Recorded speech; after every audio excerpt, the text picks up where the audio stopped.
लगाने की जो आर्ट है वो है ना, तो मम्मी या आपकी वाइफ है या जो भी गृहिणी है वो बटन लगाती है तो वो तकनीकी के साथ शुरू में धागा जोड़ना तक तकनीकी का बहुत हिस्सा है। तो आप तकनीकी से कितने जुड़े हुए हैं ये आप सब समझ चुके हैं। अब बात करते हैं आर्ट एजुकेशन में तकनीकी की। Art education refer to learning and instructions and program based upon the visual and tangible art educations include performing art like dance, music, theater, visual art, drawing, painting, sculpture and design work, है ना। तो ये art education मुझे समझाने की definition देने की जरूरत नहीं है क्योंकि आप सब कला शिक्षक हैं, कला शिक्षा की डेफिनेशन अच्छी तरह से समझते हैं। लेकिन आपको यहाँ पर एक कला विद्यार्थी की मनोस्थिति को समझना बहुत जरूरी होगा क्योंकि आप कला शिक्षक हैं, कला शिक्षा की बात जरूर करते हैं पर कला का जो विद्यार्थी है उसकी मनोस्थिति को समझे बिना ना तो आप आर्ट टीचर बन सकते हैं और ना आप आर्ट की एजुकेशन उसको दे सकते हैं। और अभी आपकी आर्ट एजुकेशन में सबसे बड़ी जो दिक्कत चल रही है वो कला शिक्षक के साथ नहीं है, कला विद्यार्थियों के साथ है। वो इतना कंफ्यूज है कि वो क्या कर रहा है उसे कुछ नहीं पता, वो क्यों कर रहा है उसे कुछ नहीं पता। एक ट्रेंड चल गया आर्ट एंड क्राफ्ट, हमें आर्ट सीखनी है। मेरा बच्चा अच्छी ड्राइंग करता है सर, ये बहुत अच्छा आर्टिस्ट है ना। तो मुझे एक बात हमेशा याद आती है, किसी आर्टिस्ट ने ये कहा था कि अगर किसी व्यक्ति से दुश्मनी निकालनी है, शत्रुता निकालनी है तो उसके बेटे को या उसके संतान को आर्ट सिखा दो, ऑटोमेटिकली वो खत्म हो जाएगा। तो कितनी डेप्थ वाली बात है। एक्चुअली कला एक साधना है, कहते हैं ना कि जिस घर में साधु पैदा हो जाए तो वो घर में सोचते हैं कि हमारा संतान साधु हो गई। तो कलाकार एक साधक की भूमिका में होता है। तो वही चीज है आर्ट एजुकेशन में। तो एज ए आर्ट टीचर आपको मेरे हिसाब से उन सारी तकनीकी का ज्ञान होना जरूरी है। थ्योरी का बोल रहा हूँ, सिद्धांतिक है ना, टेक्निकल काम सब चीजें नहीं सीख पाएंगे। क्यों? क्योंकि आपके पास जब स्टूडेंट आता है तो कई बार हमें स्टूडेंट में लगता है कि इसमें ये खूबी है, ये इसको अगर इस तकनीकी के साथ अगर जोड़ दिया जाए या इस तकनीकी से अगर ये सीख जाए तो शायद ये थोड़ा सा अपनी क्रिएटिविटी को थोड़ा ज़्यादा अच्छे से एक्सप्रेस कर पाएगा।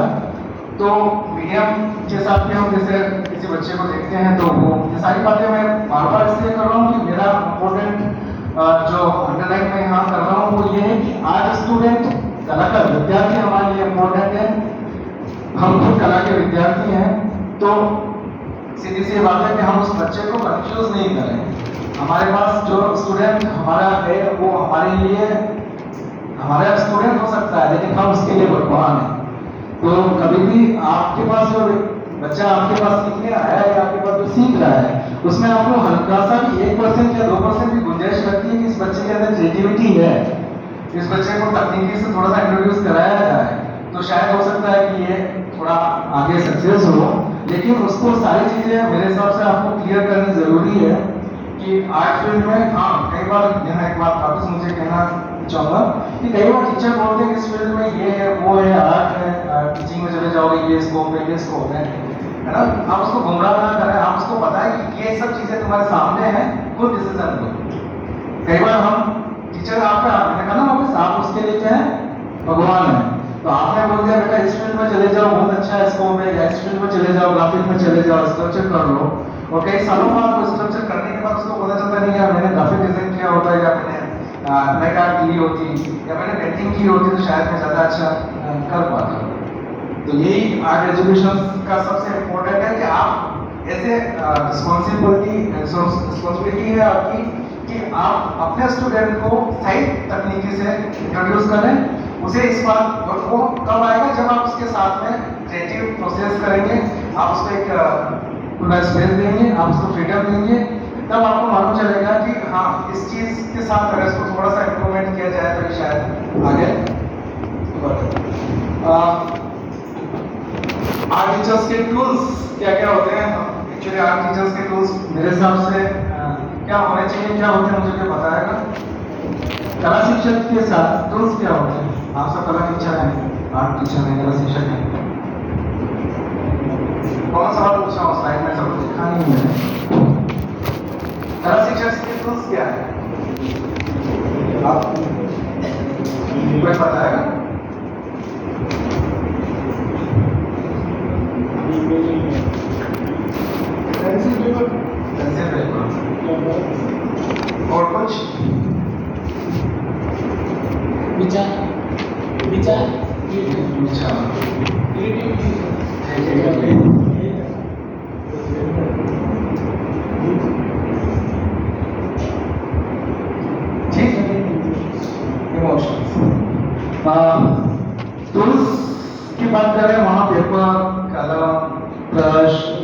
सारी चीज़ें आ सकती है।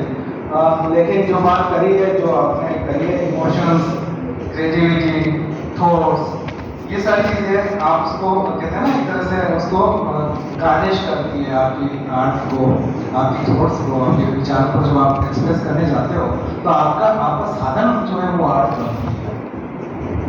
क्योंकि मुझे कई बार जैसे बात करते हैं एक्सप्रेशंस की, जब बात करते हैं, अभिव्यक्ति की बात करते हैं, तो हमें लगता है कि नहीं, मैं बहुत किसी चीज़ से बहुत इंस्पायर्ड हुआ हूँ और मुझे बहुत दुख हुआ है, या इस तरह से मैं बहुत कुछ सेट फील कर रहा हूँ, या मैं कुछ ऐसे फीलिंग्स आती हैं, तो मैं कुछ वर्ड्स लिख लेता हूँ कागज़ पे, और वो कागज़ को वर्ड्स को लिखता हूँ, मेरे को ज़रूरी नहीं है